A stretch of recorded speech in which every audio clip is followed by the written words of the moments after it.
అన్న నమస్తే. నమస్తే.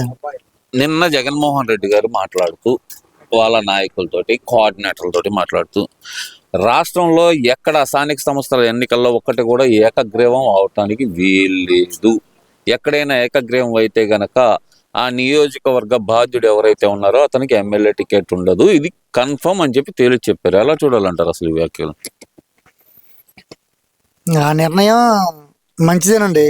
మనకి ఓటర్లని ఆ పార్టీ వాళ్ళని ఇబ్బంది పెడుతున్నాడు, వాళ్ళని ముందుకు నెట్టేసి పరిపాలన సరిగా సాక్కని అనుకుంటున్నాం అని అతను తీసుకునే నిర్ణయం చాలా మంచిదే. ఆయన అన్న మాట ప్రకారం ఇప్పుడు ఏ మాట అయితే అన్నాడో దానికి కట్టుబడి ఎవరైతే పనిచేయరు రేపు పొద్దున ఎలక్షన్లో వాళ్ళని కనుక తొలగిస్తే ఈయన బాగుపడతాడు. వీళ్ళే కదా నా పార్టీ కోసం కష్టపడింది అనేది ఒక సర్వే అయిపోద్ది కదా, మొత్తం తొలగించేమనండి, అప్పుడు ఆ పార్టీ నిలబడిపోయింది. అదొకటి, ఆ ఒక్క పని మంచి పని చేయమనండి, అది ఒకటి మనకి ప్లస్ పాయింట్ అవుతుంది.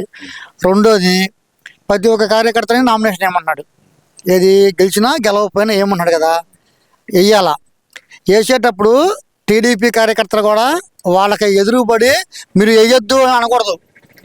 ఎందుకంటే అతను ఎందుకేమన్నాడు, ఎందుకు కోరుకున్నాడు, బాబు గారు అలా వేయొద్దున్నాడు టీడీపీ వాళ్ళని, అది గెలిచే కాదు మన సాగనీరు వద్దని చెప్పన్నాడు. ఈయన ఏమున్నాడు, ఎందుకేమన్నాడంటే రిజర్వేషన్ ప్రకారం 50 బీసీలకు 33 ఇట్లా ఉండే కదా, అందరూ బయటకు వస్తారు, అందరూ పోటీ చేస్తారు, అధికారం ఉంది కదా అని చెప్పి ఓసీలు ఎగపడి బీసీలని ఎస్టీలని కొడతాము నెడతాము సింపేయటము ఏదో చేస్తే దాన్ని ఒక బూసిలాగా చూపించి ఇట్లా దళితుల్ని నామినేషన్ వేయకుండా చేసి ఇట్లా చేస్తాడని చెప్పి బురద పెట్టడానికి ఇతను ప్రయత్నిస్తాడని మేము అనుకున్నాం. కాబట్టి టీడీపీ వాళ్ళు నాయకులైనా కార్యకర్తలైనా ఎవరి పనులు చేసుకోవడమే, రాజ్యాంగం ప్రకారం మనం కూడా పోటీ చేసుకోవడం, ఎవడు చేస్తాడో చేసుకునేయటం, మనం పోవటమే. కొని తగుకు పోకుండా మనకి దమ్ము మనం చూపించుకొని మనం చేసిన పనులు మనం చెప్పుకొని ముందుకు పోయి గెలిస్తే బాగుంటుంది. అతను ఆ నిర్ణయం తీసుకోవడం కూడా మంచిదే. మరి ఆయనకి ఈయనకి ఉండదు తేడా, అది ఆ ఏళ మనకి వద్దున్నాడు కాబట్టి చాలామంది డ్రాప్ అయ్యారు అని అది కూడా ఎందుకు అనుకున్నాము. చివరిలో తెలిసింది ఖర్చు పెట్టి చేసినా కూడా ఫలితం ఉండదు, జీతాలు కూడా రావు అని చెప్పి ఆయన తెలివితేటలతో ఆయన చెప్పాడు. ఈయన నాలెడ్జ్ కొద్దీ చెబుతున్నాడు, కానీ అది ఆయనకి మంచి కాదు, అది ఆయనకి చెడు అయింది, ఇది మనకి ప్లస్ అవుద్ది. దీని గురించి భయపడే పని అయితే లేదు. అంటే ఇదే మాట గతంలో అధికారంలో ఉన్నప్పుడు 100% ఏకగ్రీవాలు అయితే తప్పేంటి, ఎందుకు కాకూడదు అని మాట్లాడిన జగన్మోహన్ రెడ్డి గారు ఈ రోజు ఏకగ్రీవాలు అయితే ఊరుకోను అని మాట్లాడటం, అంటే రెండు విధాలుగా ఆయన ప్రవర్తన ఉంది అక్కడ. ఎలా చూడాలంటారు?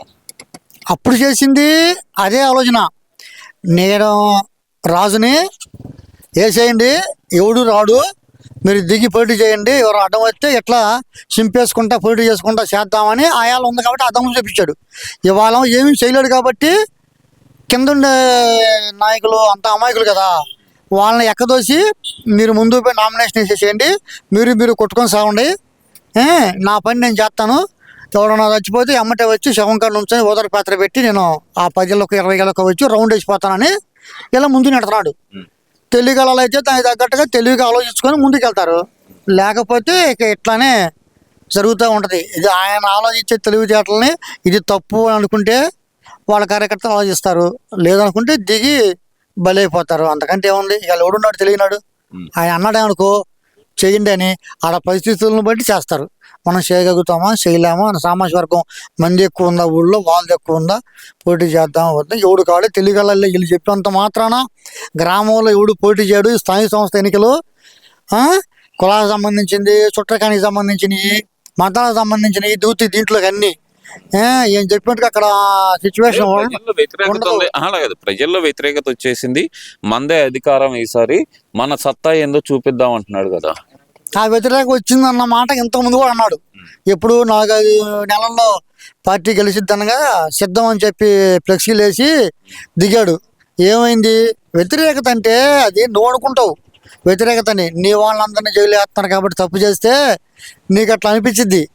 జనం అనుకోవాలా ప్రతి ఇంటికి డబ్బులు వస్తున్నాయా లేదా, తల్లికి వందనం, రోడ్లు, అభివృద్ధి, లోకేష్ ఏం చేస్తున్నాడు, పరిపాలన ఏం చేస్తున్నాడు, ఇలా తెగినాలు ఎవ్వరు లేరండి.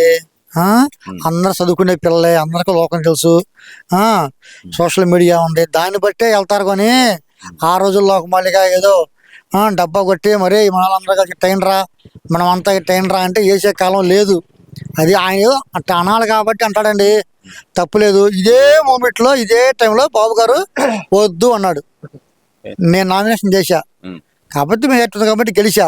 చాలా మంది చేయలా, నన్ను వద్దన్నారు.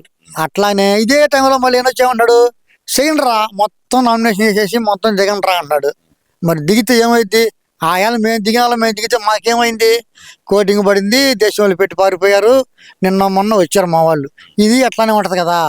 ఆయన కోరుకుంటున్న మంచి కోసం కాదండి, ఇది చెడు కోసం. గెలవమని కాదు, గెలవటం కోసం కాదు ఇది చేసేది. తన ఓటర్ని కాపాడుకోవటం కోసం కాదు, తన కార్యకర్తల్ని కాపాడుకొని పార్టీని బలోపేతం చేయడం కోసం కాదు. అంటే రాష్ట్రంలో అల్లర్లకి ఏమన్నా ప్లాన్ చేశారనుకోవాలంటారా? అదేనండి ఆ టైప్. ఇది నీకు అవుతుంది నిర్ధారణంగా అదే టైపు. ఇంకా దానికి నువ్వు నేను ఆలోచించే పని లేదు.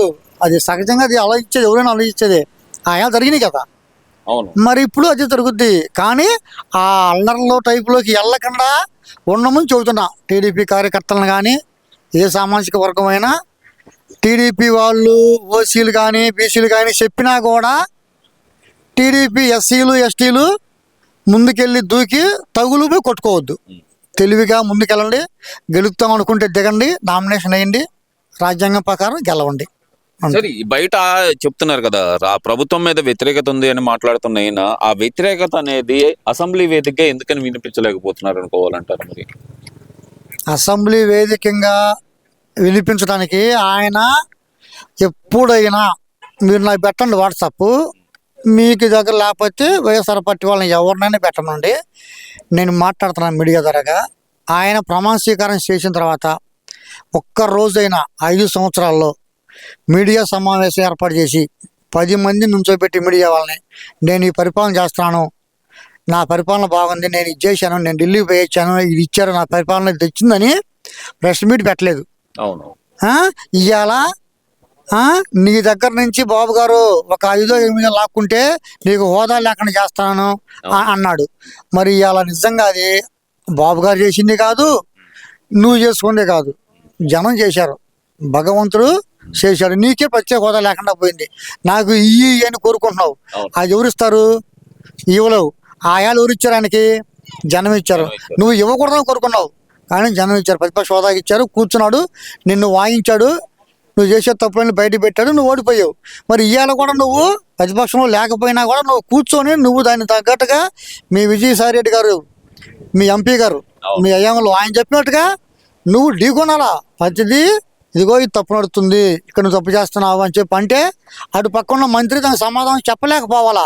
అప్పుడు నీ మీద ప్రేమ పెరిగి పరిపాలన చేస్తున్నావని మంచిగా ఉంటుంది. నువ్వు ఆడికి వెళ్ళవు, జీతం తీసుకుంటావు, అన్ని సౌకర్యాలు పొందుతావు, నీకు వచ్చాయన్నీ. ఆడికెళ్ళి కాసేపు అన్న కూర్చొని ప్రజల గురించి మాట్లాడవు. మరి ఇక్కడికి వచ్చాము, ఇట్లా చేసి జనాన్ని రెచ్చగొట్టాము, ఇట్లా చేస్తావు. ఎవరికి తెలియదండి, అందరూ తెలుసు తప్ప ఒప్ప ఆయన ఏం మాట్లాడుతున్నాడు అనేది.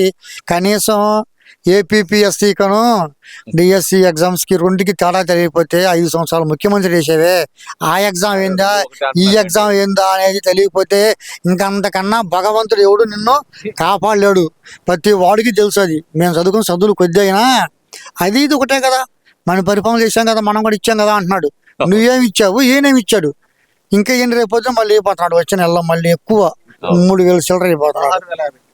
మరి అవన్నీ మరి ఇచ్చిన తర్వాత నువ్వు ఏం మాట్లాడతావు? జనంలోకి వెళ్ళి నేను ఇచ్చాను చెప్పగలుగుతావా?